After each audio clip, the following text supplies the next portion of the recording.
58 वर्षीय सुमन जाधव के पति रमन जाधव 3 साल पहले चल बसे। तब से सुमन जाधव ज्यादातर घर पर ही रहती हैं। उनका बेटा रवि जाधव, जो ओवरसीज जॉब पर था, 3 साल पहले पुणे शिफ्ट हुआ है अपनी मां के साथ रहने और पुणे के एक बैंक में जॉब कर रहा है। सुमन की बेटी मनीषा पाटिल की 2 साल पहले शादी हुई और वो नागपुर में अपने पति रमेश पाटिल के साथ रहती है। इतना का सुसाइड नोट पढ़ूंगा ना। सुमन अपना अधिकतम समय पूजा पाठ, घर काम और टीवी देखने में बिताती हैं।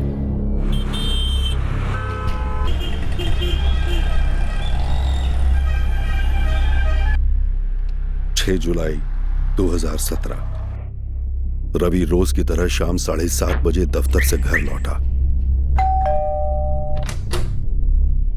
उसने अपनी मां के साथ खाना खाया और रोज की तरह दिन भर के हालचाल की बातें भी हुई। वही नाज है। डिनर के बाद रोज की तरह रवि अपनी मां के साथ बैठकर टीवी देखता रहा। 10:30 बजे रवि अपने कमरे में चला गया और सुमन टीवी देखती रही। अगले दिन सुबह 7 जुलाई 2017 को सुमन के बेडरूम में सुमन की लाश पाई गई।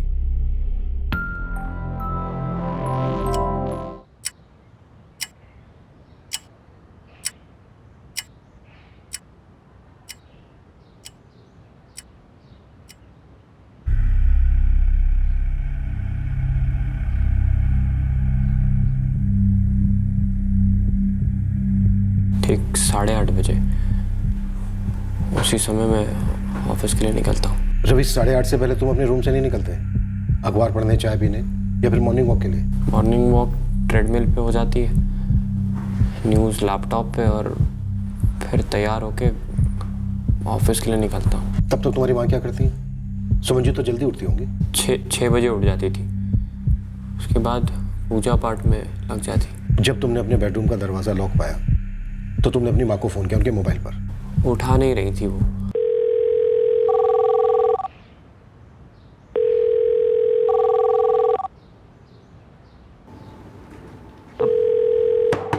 आई।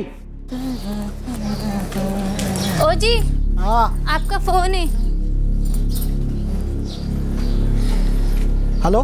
हेलो कमल, मैं 201 से रवि जाधव बोल रहा हूँ। कहाँ है तू? मैं तो घर पे हूँ, तैयार हो रहा हूँ। बस 10 मिनट में हाजिर हो जाऊंगा ड्यूटी पर। यहाँ कुछ अजीब हो रहा है। मतलब मेरे रूम की कुंडी बाहर से बंद है। मैं आई को फोन लगा रहा हूँ, आवाज दे रहा हूँ, पर किसी भी चीज का जवाब नहीं आ रहा है। मैं पहुँचता हूँ 2 मिनट में। सुनना, मेरे बेडरूम की बैल्कनी के नीचे आ जा, मैं वहां पे तुझे घर की चाबी फेंकता हूँ।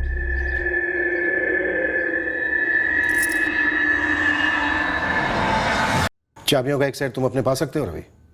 जी। जो तुम अपने बेडरूम में रखते हो? हाँ। रवि, जब हम तुम्हारे फ्लैट में गए थे तब हमने देखा कि चाबियों का एक सेट ड्राइंग रूम में लटका हुआ था।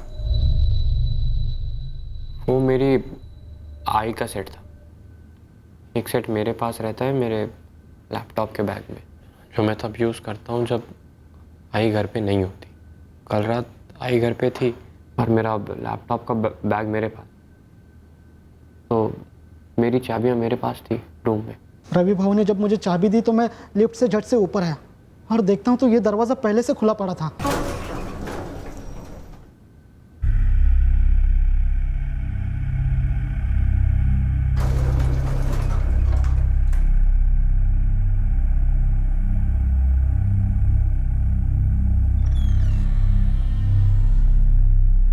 सुमन माँ जी, सुमन माँ जी। कमल, आई घर पे नहीं है क्या? वो माँ जी जवाब नहीं दे रही। तू एक काम कर, आके मेरा दरवाजा बाहर से खोल। वैसे तो मैं किसी के घर में ऐसे जाता नहीं हूँ, लेकिन रवि भाऊ अंदर कमरे में बंद थे और आवाज दे रहे थे, तो इसलिए मैं अंदर दाखिल हो गया। कमल, मेरे बेडरूम का दरवाजा बाहर से खोल जल्दी। हाँ, पर आप कौन से कमरे में हैं? आवाज आ रही है कमल? हाँ हाँ। रवि भाऊ, वो आपके घर का दरवाजा पहले से खुला है। मेरे रूम का दरवाज़ा बाहर से बंद, घर का दरवाज़ा खुला। समझ नहीं आ रहा था क्या हो रहा है।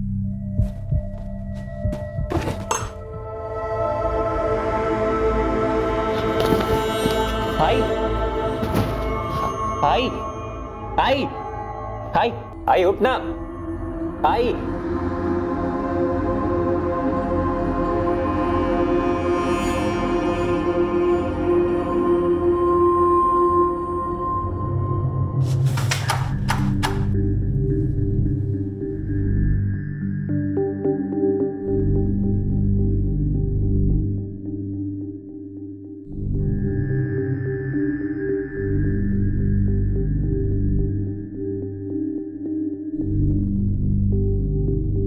रवि, अपनी माँ की अलमारियां चेक कर लो।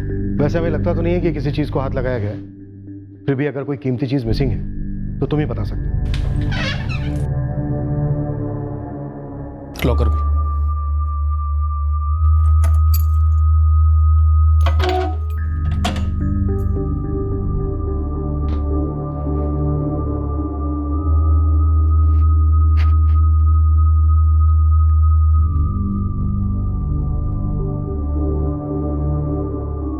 रवि, तुम्हारी माँ के पास एक ही फोन था? जी सर, ऐसा लग तो नहीं रहा कि कुछ चोरी हुआ है, और मेन डोर अंदर से खोला गया है, कोई बाहर से तोड़कर अंदर नहीं आया है। फोर्स एंट्री का कोई भी निशान नहीं। जी नहीं, हमारे यहाँ कोई मेहमान नहीं आने वाला था। रवि, कुछ बाहर से ऑर्डर किया था? खाना, दवाइयाँ या ऑनलाइन कोई चीज? मैं अकेला वॉचमैन हूँ इस बिल्डिंग का। यही पंप रूम के बाजू वाली खोली में रहता हूँ घरवाली के साथ। लेकिन कल रात को कोई नहीं आया था सब 201 में जाने के लिए। आप दोनों सुमन यादव के पड़ोसी हैं। कल रात आप लोगों ने कोई अजीब आवाज़ नहीं सुनी? नहीं सर, कोई अजीब आवाज़ नहीं सुनाई दी सर। शालिनी जी, आपके यहाँ रोजाना दूध वाला, अंडे वाला, पेपर वाला, ये सब लोग आते होंगे? जी बिल्कुल आते हैं सर, सब आते हैं। और ज़्यादा फैमिली में? एक नौकरानी तक नहीं, सब काम खुद सुमन जी करती थी। एक किस्म की परफेक्शनिस्ट थी आई। उन्हें हर काम परफेक्ट चाहिए था, इसीलिए घर के नौकरों पे भरोसा नहीं करती थी। दूध तो एक ऐसी चीज़ है, पूरी दुनिया घर पर ही मंगवाती है। दुनिया से थोड़ी अलग थी मेरी आई। डेयरी पर जाना, सही बैच का पैकेट लेना, डेट चेक करना, सब मायने रखता था उनके लिए। बैरागी तो नहीं, लेकिन एक तरीके से सुमन जी को एकांत पसंद था। ना किसी से कोई बातचीत, ना किसी से कुछ लेना देना, अपने में ही रहती थी वो। हमारी कॉलोनी की एनुअल डे में भी नहीं आती थी, घर में ही रहती थी सर। सुमन जी का बेटा रवि भी कुछ ऐसा ही है सर, सिर्फ काम पर आना जाना। किसी ने हेलो बोल दिया तो जवाब में सर हिला देगा, वरना नहीं। माँ बेटे के बीच आपस में कोई अनबन, प्रॉपर्टी का कोई चक्कर, या रवि की कोई गर्लफ्रेंड? सर, अभी उनके पर्सनल लाइफ के बारे में हम थोड़ी ना कुछ बोल सकते हैं। घर से भी कभी कोई झगड़े की आवाज़ नहीं सुनाई दी, लेकिन सर धीमी आवाज़ में भी तो लोग लड़ सकते हैं ना। रवि, तुम गहरी नींद सोते हो? नहीं, ज़्यादा हैवी नहीं। तुमने कहा कि तुम अपने बेडरूम का दरवाजा अंदर से बंद नहीं करते। आधा बंद करता। आई देर रात तक बाहर टीवी देखती थी तो कई बार टीवी से डिस्टर्ब होता था। लेकिन रवि, तुम्हारे बेडरूम का दरवाजा पूरा बंद किया गया, बाहर से कुंडी लगाई गई, तुमने कुछ नहीं सुना? नहीं। तुम्हारी माँ को गला दबाकर मार डाला गया, स्ट्रगल हुआ होगा, आवाजें भी हुई होंगी शायद। और मैंने तो नहीं सुनी सर। और तुम हैवी नहीं सोते। रवि, तुम्हारी सिस्टर मनीषा पाटिल नागपुर से कब तक आ रही है? आज शाम या कल सुबह तक आ जाएंगे। यहाँ कोई तुम्हारा रिश्तेदार या दोस्त है जहाँ तुम 2-4 दिन रुक सकते हो? क्यों सर? हमें तुम्हारा घर सील करना होगा, फॉरेंसिक डिपार्टमेंट को हैंडओवर करना होगा।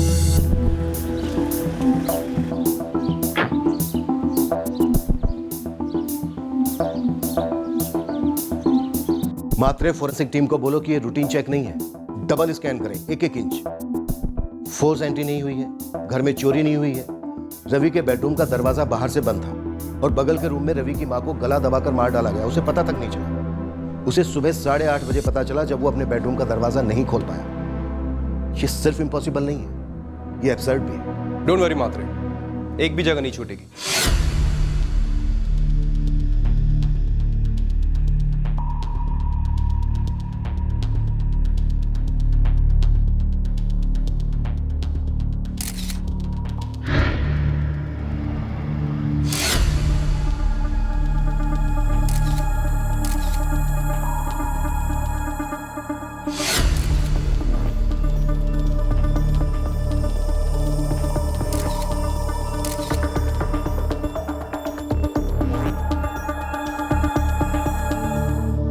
रात के 12:30 से 1:30 बजे के बीच में मर्डर हुआ है। विक्टिम का गला दबाया गया था, दम घुटने से मौत हुई है।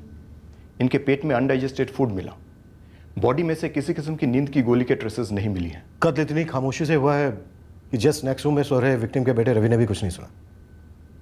अजीब है।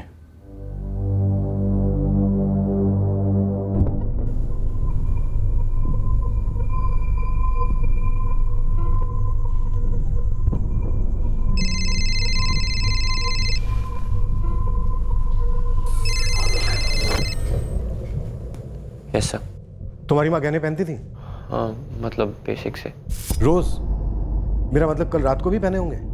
हाँ, बैंगल्स और गले में चेन हमेशा ही रहता था। आई के दोनों हाथों में एक एक कंगन और गले में चेन थी जो गायब है। रवि, तुम्हारे पास तुम्हारी आई की कोई ऐसी फोटो है जिसमें उन्होंने ये गहने पहने हैं? फैमिली एल्बम में होनी चाहिए।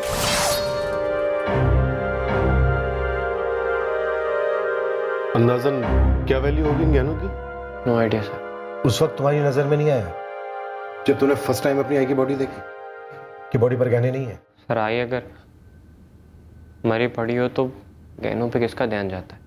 कल रात तुम्हारे घर कोई आया होगा और उसे पता था कि तुम घर पर हो। अगर वाकई में कोई आया था, कौन हो सकता है वो? सर, मुझे क्या मालूम कौन आया, किस लिए आया, किसने मेरे दरवाजे की कुंडी बाहर से बंद कर दी, या किसने मेरी आई को 2-4 गहनों के लिए मार दिया। 4 साल से बिल्डिंग में ड्यूटी कर रहा हूँ। आप हर एक फ्लैट में जाकर पूछ लीजिए कि कमल ने कभी कोई गड़बड़ की है क्या। कमल तो जब ड्यूटी पर था तब फ्लैट नंबर 201 में कोई आया, सुमन जाधव का कत्ल किया और गहने चुराकर भाग गया। उसका आना जाना तूने कुछ नहीं देखा? मैं 12 बजे तक अपनी कुर्सी पर डट कर बैठा था। तब तक ना कोई बाहर से अंदर आया ना अंदर से बाहर गया।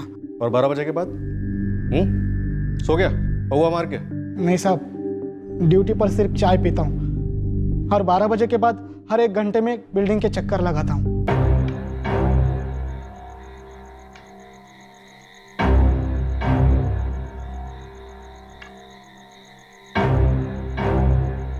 कत्ल 12:30 से 1:30 बजे के बीच में हुआ। तब चक्कर लगाते हुए तूने कोई भी आवाज़ नहीं सुनी? सुना होता तो जाकर तुरंत देखता ना साहब। और रवि भाऊ तो खुद घर पर ही थे। जब उन्होंने कुछ नहीं सुना तो बाहर कोई कैसे सुनेगा? रवि ने जब अपनी माँ की लाश देखी तो वहीं था ना? जी। वो वाकई में चौंका था या फिर चौंकने की एक्टिंग कर रहा था? बताया तो मैंने, वो भी चौंके थे और मैं भी चौंका था। जी हाँ, हमने मल्टीपल फिंगरप्रिंट सैंपल्स कलेक्ट किए हैं क्राइम सीन से। बस अब सेपरेटिंग चल रही है ये पता करने के लिए कि ये फिंगरप्रिंट्स एग्जैक्टली कितने लोगों के हैं। जतिन, उस बिल्डिंग में, उस कॉलोनी में, यहाँ तक कि पूरे इलाके में एक भी सीसीटीवी नहीं है जिससे हम ये पता कर सकें कि कोई बाहर से आया था या नहीं। सीसीटीवी नहीं हो तो क्या हो गया, हम आपको बताएंगे फिंगरप्रिंट से कि क्राइम सीन पे एग्जैक्टली कितने लोग थे। वैसे मैंने विक्टिम सुमन जाधव की बॉडी के ऊपर से भी फिंगरप्रिंट्स कलेक्ट किए हैं। कैसे हुआ? मालूम नहीं। कहीं उमेश काका ने तो नहीं किया? सर जी, आज के टाइम में सोने के गहने बेचने में लेने के देने पड़ जाते हैं। चलो, गहने चुराता भी है तो उसके लिए बोनस है, अपनी गर्लफ्रेंड को तो दे देगा पहनने के लिए, बट मोबाइल और कैश पीछे ही छोड़ गया। पक्का कोई झोल है। हाँ शिवा, हमें भी ये लगता है मामला पर्सनल है, जिसे चोरी करने दिया जा रहा है। तो रात को इतनी लेट किसी जान पहचान वाले के लिए दरवाज़ा खोली होगी सुमन जाधव, या फिर किसी जान पहचान वाले ने किसी पेशेवर को भेजा होगा। मैं सुपारी मार्केट में इंक्वायरी करता हूँ और सारे हिस्ट्री शीटर्स को खंगालता हूँ। आपके सगे काका, आपके स्वर्गवासी पिता के छोटे भाई? यस सर, उमेश जाधव है उनका नाम। उन्हीं पर आपको शक क्यों है मनीषा जी? क्योंकि सर एक वही है जिनसे हमारी अनबन रही है। प्रॉपर्टी? जमीन काका बेचना चाहते थे और बाबा बेचना नहीं चाहते थे। दादू ने मरने से पहले जमीन आधी आधी करवाई थी बाबर काका के नाम। मुझे सब उमेश काका का ही कराया हुआ लगता है। क्या रवि, क्या नॉनसेंस? हाँ, सुमन भाभी के मर्डर के बारे में पुलिस मुझसे पूछताछ करना चाहती है? मुझे नहीं पता उमेश काका। तुझे पता है पुलिस वाले कितनी बदतमीजी से मुझसे फोन पे बात कर रहे थे? वो कह रहे थे कि रमन भाव से मेरी दुश्मनी थी। मैं क्या करूं उमेश काका, मैंने किसी को कुछ नहीं बताया। तो कौन बोलेगा? हाँ, कौन बोलेगा? मनीषा आ गई क्या नागपुर से? तभी मनीषा ने ही मेरे खिलाफ पुलिस को उकसाया होगा, या फिर तुम दोनों ने।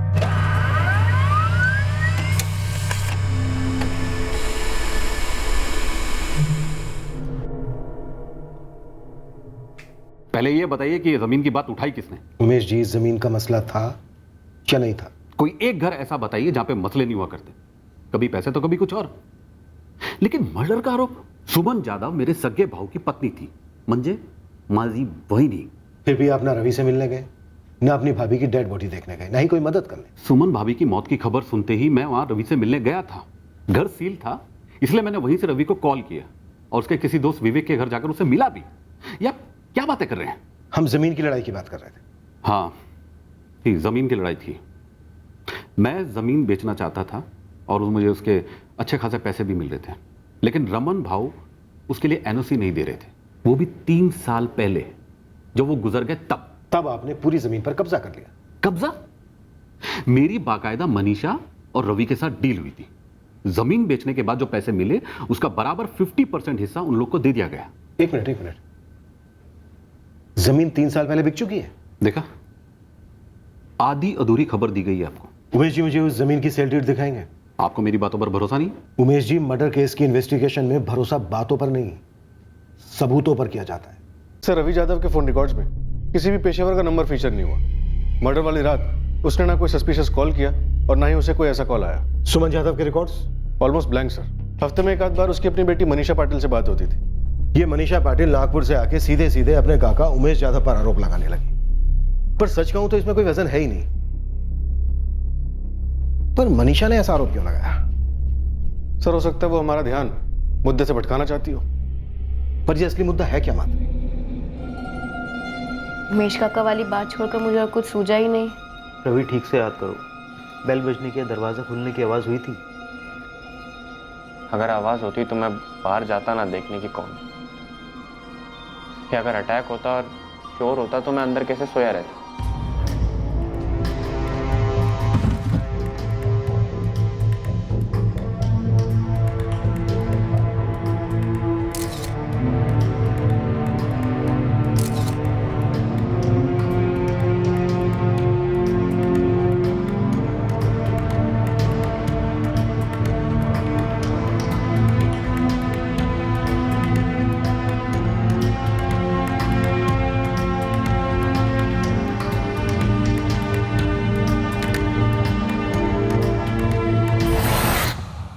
सर, रवि का खुद अकेले करना थोड़ा मुश्किल लगता है। हाँ, अपनी मां सुमन यादव के बेडरूम तक जाना, उसे मारना, इतना रवि खुद कर सकता है।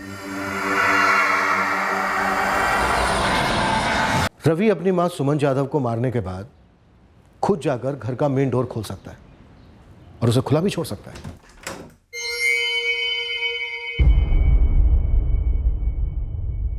रवि वॉचमैन कमल को सुबह फोन करता है, उसे अपने घर की चाबी देता है। वॉचमैन कमल ऊपर आता है, फिर दोनों मिलकर रवि की मां की बॉडी को डिस्कवर करते हैं। ये सब कुछ पॉसिबल है, सिवाय एक बात के। रवि को अपने बेडरूम को बाहर से लॉक कर। एग्जैक्टली, ये इम्पॉसिबल है। देखो, मान के चलते हैं कि रवि अपनी मां सुमन यादव का मर्डर करता है, उसके बाद मेन डोर को खुला छोड़ देता है, फिर अपने बेडरूम का दरवाजा बाहर से लॉक करता है। फिर रवि अपनी मां सुमन यादव के रूम यानी कि इस रूम में एंटर करता है और फिर इस रूम की इस खिड़की से बाहर जाता है। और फिर रवि यहां बाहर से अपने रूम की खिड़की के जरिए अपने रूम में दाखिल होता है। सर, रवि के रूम की खिड़की के बाहर ग्रिल लगी हुई है जो कि ओपनेबल है, ग्रिल पर ताला लगा हुआ है। जाहिर सी बात है रवि के पास इस ताले की चाबी होगी। तो जब मर्डर करने के बाद रवि अपने रूम में दाखिल होता है तो उससे पहले उसने इस ग्रिल को ताला लगा दिया हो। सर, सुमन यादव के रूम में जब हम लोग गए तो उसकी खिड़की में अंदर से कड़ी लगी हुई। हो सकता है कड़ी लगी ना हो और सुबह हमारे यहाँ पहुंचने से पहले उसने अपनी मां की मौत के दुख में आंसू बहाते बहाते चुपके से कड़ी लगा दी।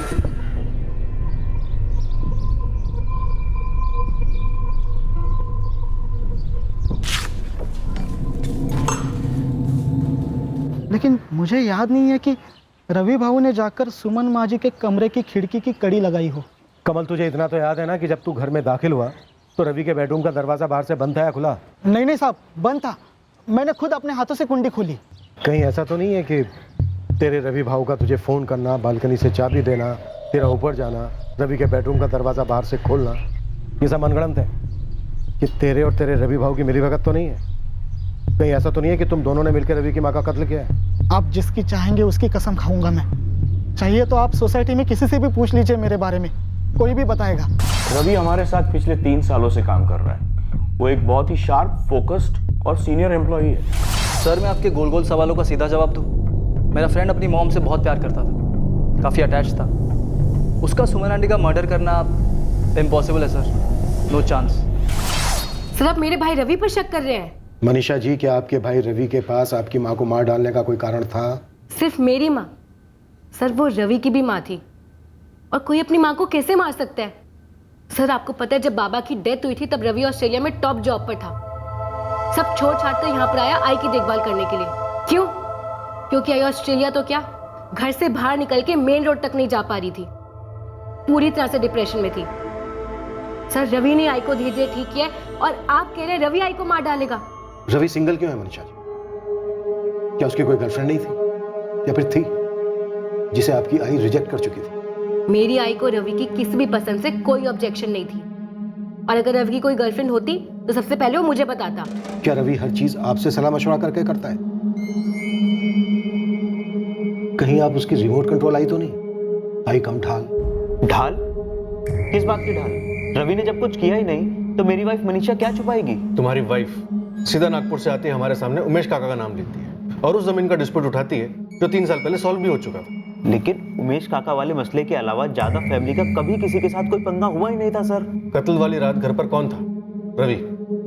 लेकिन शक रवि पर नहीं, सीधा उमेश काका पर। आप ये कहना चाहते हैं कि रवि ने अपनी आई का कत्ल कर दिया? ऑस्ट्रेलिया में थे, खुश थे वहां? जी। वो लाइफ छोड़ छाड़ के यहाँ पुणे में आ गए अपनी माँ के लिए। माँ को वहां क्यों नहीं बुलाया? उन्हें नहीं आना था। वहां ऑस्ट्रेलिया में कोई ऐसा था, कोई गर्लफ्रेंड या फियांसी जो यहाँ इंडिया में नहीं आना चाहती थी, या फिर आना चाहती थी लेकिन तुम्हारी माँ ने उसे रिजेक्ट कर दिया था? सर एक तो सिडनी ऑस्ट्रेलिया में मेरी कोई गर्लफ्रेंड नहीं थी, दूसरा मैं यहाँ पे अपनी माँ की देखभाल करके बहुत खुश था। वो अकेली हो गई थी बाबा के जाने के बाद। आई एक तरीके से डिप्रेशन में थी। जब बाबा थे आई सब कुछ शेयर कर पाती थी। बाबा उनके बेस्ट फ्रेंड थे। वो साथ कुकिंग करते, साथ सीरियल्स देखते। उनकी एक सेट लाइफ थी, एक ऐसी गाड़ी जो प्यार के पेट्रोल पर चलती थी। वो गाड़ी बंद पड़ गई।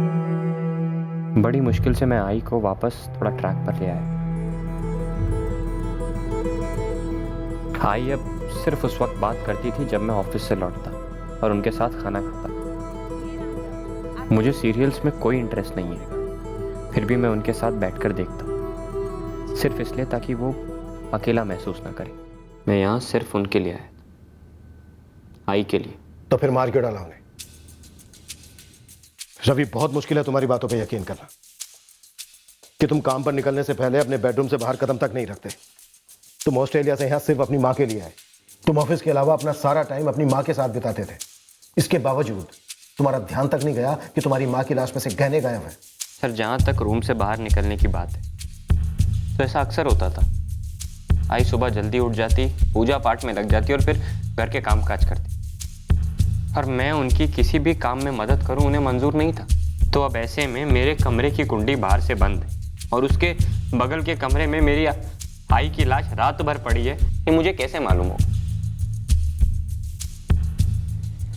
और आई की लाश देखकर मैं खुद इतने शॉक में था कि नहीं गया ध्यान गहनों।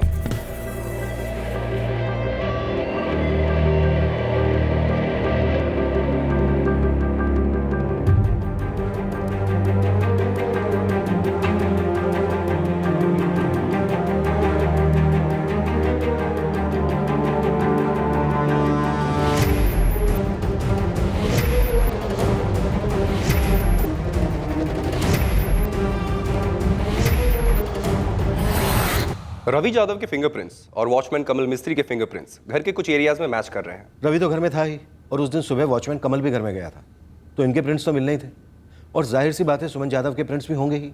लेकिन सर, विक्टिम सुमन यादव, बेटा रवि और वॉचमैन कमल के अलावा हमें घर से फिंगरप्रिंट्स का एक चौथा सेट भी मिला है। चौथा सेट? जी सर, ये फिंगरप्रिंट्स क्राइम सीन पर मौजूद है और काफी ताजे हैं। सर, इस चौथे शख्स के फिंगरप्रिंट्स यहाँ पॉइंट 10 पे और यहाँ खिड़की के इस पार्ट पे पॉइंट 11 तक। यहाँ रवि के बेडरूम की कुंडी पर वॉचमैन कमल के प्रिंट्स होंगे। हाँ है, लेकिन कमल के अलावा उसी चौथे रेस में कैरेक्टर के फिंगरप्रिंट्स भी इस कुंडी पर से मिले हैं। पॉइंट 1 पर इस मेन डोर पे भी कमल के फिंगरप्रिंट्स मौजूद हैं, क्योंकि उसने भी दरवाजा खोला था। और फिर उस चौथे शख्स के फिंगरप्रिंट्स भी यहाँ पे हैं। जितने ये चौथा शख्स मेल है या फीमेल? हैंड की साइज और उंगली की चौड़ाई से अंदाजा लगाया जा सकता है कि ये चौथा शख्स कोई मेल ही। एक इंट्रूजन हुआ था, कोई घुसपैठ हुई थी इस घर में, सुमन यादव के कमरे में। हमें इस चौथे शख्स के फिंगरप्रिंट सुमन यादव के बॉडी पर से भी मिले हैं। उसने गला दबाया, गले की चेन निकाली और दोनों कलाइयों से सोने के कंगन भी निकाले। सर, मैंने इस पूरे क्राइम सीन को इस चौथे मेल के फिंगरप्रिंट्स और फुटप्रिंट्स को मिलाकर एक थ्योरी बनाई है। हमारा ये मेल सस्पेक्ट इसी खिड़की से अंदर आया होगा। तो हम ये मान के चलें कि सुमन यादव ने एक खिड़की खुली रखी थी? हाँ, या शायद खिड़की बंद रखी होगी लेकिन कड़ी नहीं लगाई होगी। सो हमारा ये सस्पेक्ट अंदर आता है और सबसे पहले वो पलटकर खिड़की की कड़ी लगा देता है। यहाँ बेड पे मिसेस सुमन यादव सोई हुई होगी। सस्पेक्ट ने अटैक किया होगा, दोनों के बीच में स्ट्रगल हुई होगी।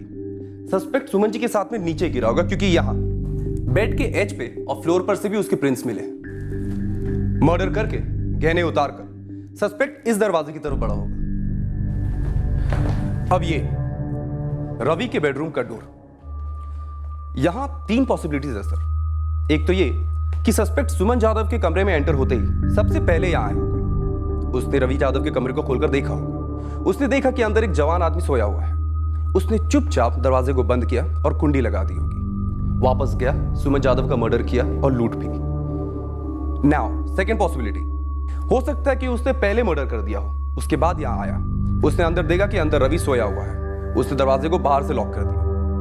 थर्ड पॉसिबिलिटी ये भी हो सकती है कि उसे रवि यादव के कमरे को खोलकर देखा ही ना हो, डायरेक्टली बाहर से कुंडी लगा दी हो। फिर सस्पेक्ट यहां आया होगा, इधर इस मेन डोर, चुपचाप दरवाजा खोला होगा और दरवाजा खुला छोड़कर चला गया होगा। हो सकता है ये पर्सनल दुश्मनी का मामला हो ही नहीं, कोई रैंडम लुटेरा अंदर आया, मर्डर किया, लूटा और निकल लिया। एग्जैक्टली। लेकिन सर, अगर सिर्फ लूट का ही मामला होता तो फिर पर्स में इतना कैश क्यों छोड़ दिया, मोबाइल क्यों छोड़ दिया? मैं तो पूरे बिल्डिंग के चक्कर लगाता हूँ साहब। लगता तेरे चक्कर की टाइमिंग के बारे में उसे ऑलरेडी पता था और उतने में ही उसने अपना चक्कर चला दिया। सर, इस अज्ञात रैंडम लुटेरे की थ्योरी में मैं कुछ और इन्फॉर्मेशन देना चाहता हूँ। सर, जैसे कि ये शख्स हमारा मेल सस्पेक्ट, पूरी पॉसिबिलिटी है कि ये सोसाइटी के निचले तबके से है। कोई कचरा उठाने वाला या कंस्ट्रक्शन में काम करने वाला, कोई ऐसा जिसका लगातार कचरे से कांटेक्ट होता रहता है और जो शायद काफी लंबे समय तक नहा नहीं पाता या शायद नहाते ही नहीं।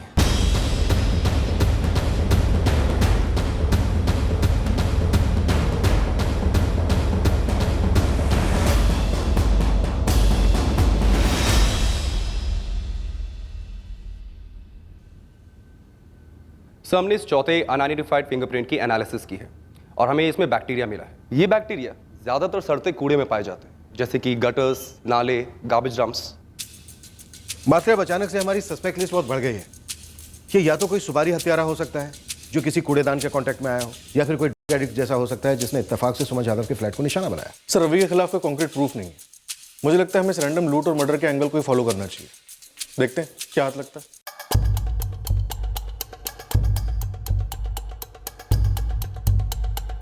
सुमन यादव मर्डर केस की तहकीकात की दिशा अब बदल गई। फिंगरप्रिंट एनालिसिस के आधार पर अज्ञात संदिग्ध खूनी की प्रोफाइल रेडी हुई और तलाश शुरू हुई। शहर के सारे ज्वेलरी शॉप को चुराए गए गहनों की सेल के बारे में आगाह कर दिया गया, पर ऐसी कोई सेल की खबर सामने नहीं आई।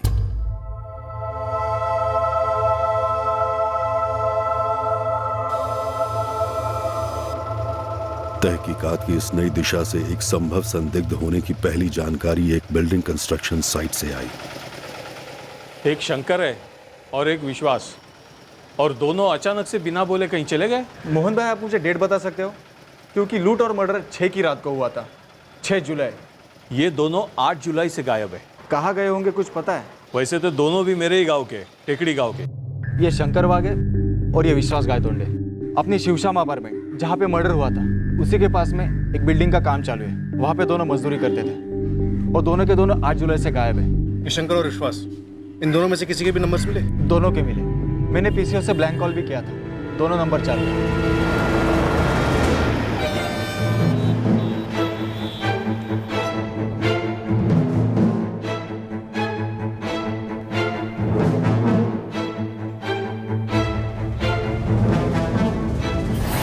हम दोनों लौट आए थे साहब, क्योंकि बहुत झंझट वाला काम था। गलत। तुम लोगों ने शिवश्याम अपार्टमेंट में सुमन यादव नाम की औरत का मर्डर किया, उसके गहने चुराए और भागकर वापस यहाँ आ गए। नहीं साहब, मैं ऐसा कुछ नहीं किया साहब, आई शपथ साहब। तुमने नहीं किया तो फिर और किसने किया? विश्वास ने? अरे साहब मैंने कुछ चुराया नहीं तो बेचूंगा कहाँ? साहब सुनो ना, मेरे को काय को लेके जा रहे हो साहब?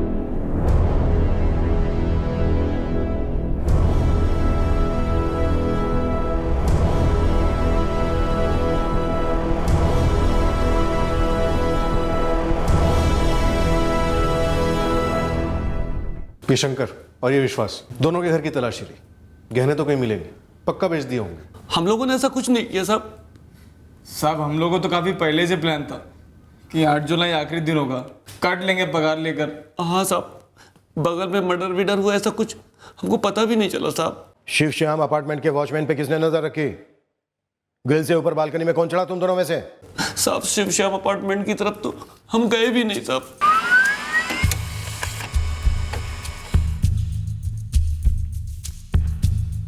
शंकर और विश्वास के फोन रिकॉर्ड्स में तो कुछ नहीं मिला सर। 6 जुलाई को लोकेशन क्या है दोनों की? क्राइम सीन के आसपास भी नहीं है। फिंगरप्रिंट्स मैचिंग के लिए वेट करते हैं फिर। हो सकता है फोन्स पीछे कंस्ट्रक्शन साइट पे कहीं छोड़ दिया हो। जी नहीं सर, शंकर वाघ और विश्वास गायतोंडे, इन दोनों के फिंगरप्रिंट्स हमारे सस्पेक्ट के फिंगरप्रिंट्स के साथ मैच नहीं करते हैं। अब तक गहनों के सेल की खबर पुणे में से कहीं से भी नहीं आई है। सर हो सकता है पुणे में बेचा ही ना गया हो, कहीं और जाकर बेचा गया, या फिर यहाँ का कोई जोरी चुप बैठा हो या फिर झूठ बोल रहा हो। आज की डेट में कोई जोरी 2 कंगन और एक चेन के लिए इतना बड़ा रिस्क तो नहीं लेगा। कौन हो सकता है हमारा सस्पेक्ट और कहां छुपा हो सकता है? सस्पेक्ट प्रोफाइल से मैच होने वाले छोटे से छोटे क्रिमिनल को भी क्वेश्चनिंग के लिए राउंड अप किया गया, पर वो एक सस्पेक्ट जो मुजरिम साबित होने वाला था अब तक पुलिस के रडार से सफलतापूर्वक बाहर रह पाया था। अब ऐसा महसूस होने लगा था कि शायद ये कोई रैंडम लूट का केस ही था जिसमें मर्डर हो गया था। विक्टिम सुमन जाधव की फैमिली धीरे धीरे इस दुखद हादसे के साथ समझौता कर तो रही थी, पर एक सवाल तलवार की तरह लटक रहा था कि आखिरकार उस रात हुआ क्या था जिसके चलते उनके छोटे से परिवार का एक सदस्य उनसे छीन लिया गया। पर एक आदमी था जिसे इस बात से कोई तकलीफ नहीं हो रही थी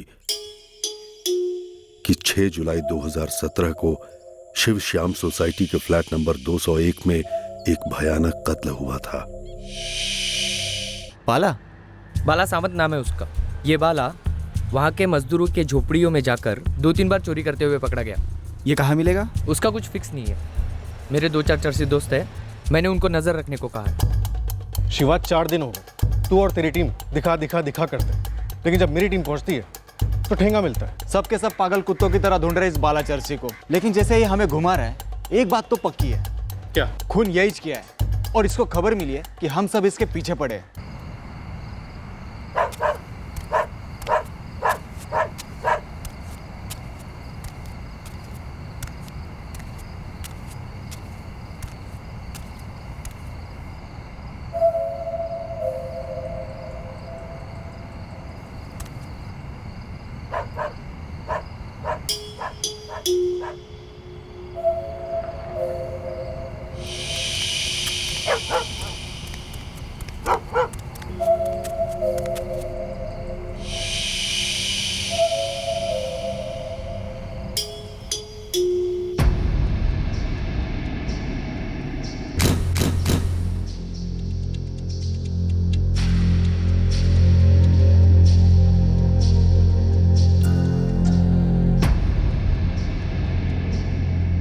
इस बाला सावंत के फिंगरप्रिंट्स मैच कर गए, यही है आपका मुजरिम।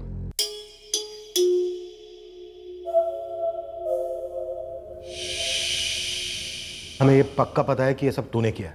अब हमें सिर्फ तू ये बता कि तू वहां लूटने गया था और मर्डर किया। क्या मर्डर करने गया था और लूटा भी? गहने कहाँ है? देख, अगर तुझे ठुकने के बाद बोलने की आदत है तो अभी बता दे, क्यों हम खामा खा अपना गला और टाइम खराब करें। साहब वो माँ जी उठ गई, वरना उसका मर्डर नहीं होता था साहब। साहब मैंने आज तक कभी किसी का मर्डर नहीं किया है साहब। तो सिर्फ लूटने गया था वहां? साहब मैं हर जगह सिर्फ लूट नहीं जाता हूँ, आज तक कभी किसी का मर्डर नहीं किया साहब मैंने। ये बस हो गया साहब। और ऐसे कितने घरों में घुसा है पहले लूटने? बहुत सारे। लूट का माल कहाँ बेचते हो? कोई गैंग है? नहीं, मैं सबसे पहले अशोक भाऊ को देता हूँ, फिर अशोक भाऊ संतोष भाऊ को देते हैं, फिर संतोष भाऊ आगे बेच देते हैं और मुझे कमीशन भी देते हैं। ये अशोक और संतोष कौन है? कहाँ मिलेंगे?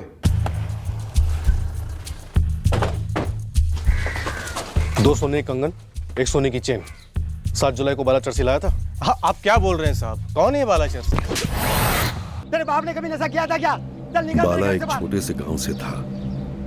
3 साल पहले की लत जब उसे लग गई तब उसके घर वालों ने उसे घर से बेदखल कर दिया। बाला को भी अपने परिवार से कोई खास लगाव नहीं था। नशे की तलाश बाला को शहर खींच लाई और उसने अपनी लत पूरी करने के लिए पैसे जुटाने का तरीका भी ढूंढ लिया। अशोक की दुकान पर बाला रोज अपना माल बेचता, पैसे लेकर नशा करता।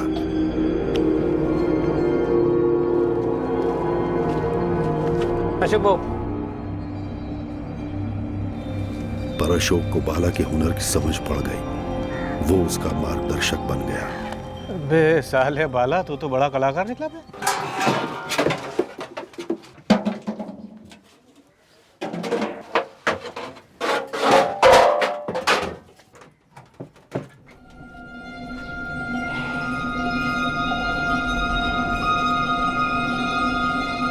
ये इस माल में असली कमाई। देख बाला, मेरा एक जोड़ीदार है संतोष नाम का। वो ऐसे माल को पुणे के बाहर ले जाके बेचता है। लेकिन अशोक भाऊ ये बहुत मुश्किल है। एक तो औरत लोगों के बटवे नहीं होते, ऊपर से सारे गहने अपने बदन पर लेकर घूमती है। बहुत रिक्स है अशोक भाऊ। रिक्स है तो यहाँ नोट भी तो है। और देख, वैसे भी औरतें पूरे टाइम गहने नहीं पहनती, रात को उतार के रखती है बिस्तर के पास।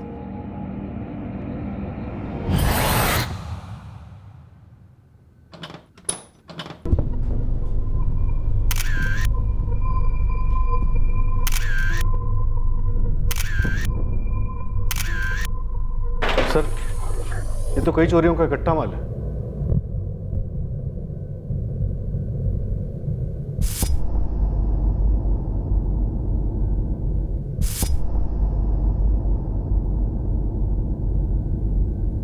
इस बाला ने बताया था तुझे किसने एक औरत का मर्डर भी किया है? ये बात मुझे नहीं मालूम, लेकिन साहब पक्का वो वही औरत थी। इससे क्या फर्क पड़ता है कि कौन सी औरत की जान गई? जान तो जान होती है या नहीं होती है? हाँ साहब, होता है। लेकिन साहब इससे पहले बाला ने कभी कोई मर्डर नहीं किया। मतलब हमने ऐसा कभी कुछ किया नहीं साहब। बड़ा तरस आ रहा है तुझे बाड़ा पर। चल, तुम दोनों अलग नहीं होगे। जो चार्ज इस पे लगेगा वही तुझ पे लगेगा। एक जैसी सजा होगी। कसम से मैंने नहीं बोला इसको मर्डर वर्डर करने के लिए। तो ये सजा मैं क्यों भुगतूं? आप चाहे तो माल बेचने का चार्ज मुझ पर लगाइए, लेकिन मारने का नहीं। मारने का इस चर्सी बाला पे लगाइए। साहब उस रात मैं ऐसे ही तुक्का लगा रहा था कि कौन सा घर लूटूं। पहले 2-3 घर में ट्राई मारा, लेकिन लोग जगे हुए थे तो फिर जमा नहीं। बाकी का इलाका भरा हुआ था, लोग आ जा रहे थे। यह बिल्डिंग एकदम सुनसान थी। ऊपर से पीछे के बाजू में जंगल भी पड़ता था। मतलब चढ़ते वक्त कोई मेरे को देख लेगा इसका खतरा भी नहीं था। तो मैं घुस गया।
मैं नहीं चाहता था कि कोई कुछ सुने या कोई रोक टोक हो।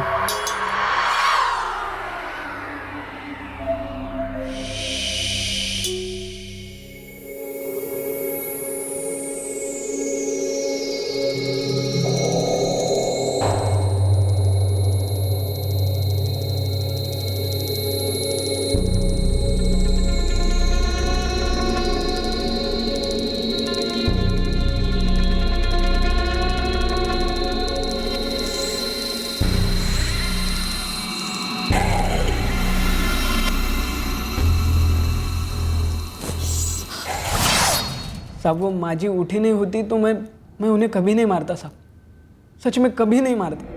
बस हाथ का और गले का गहना निकाला और भाग गया वहां से।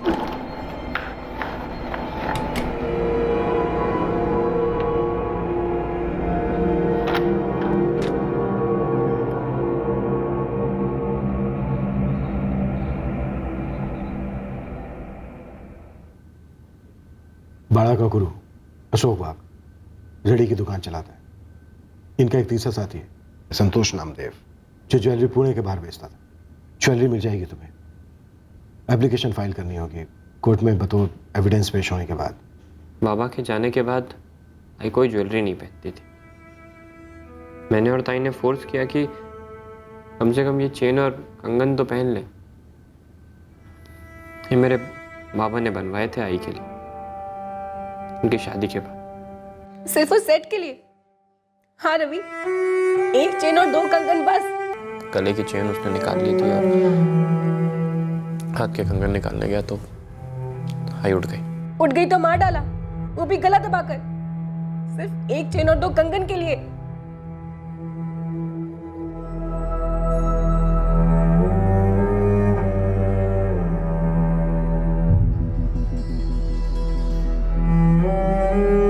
किसी और घर में चोरी के दौरान कोई और उसके रास्ते में आया होता तो ये शक शायद उसे भी मारता।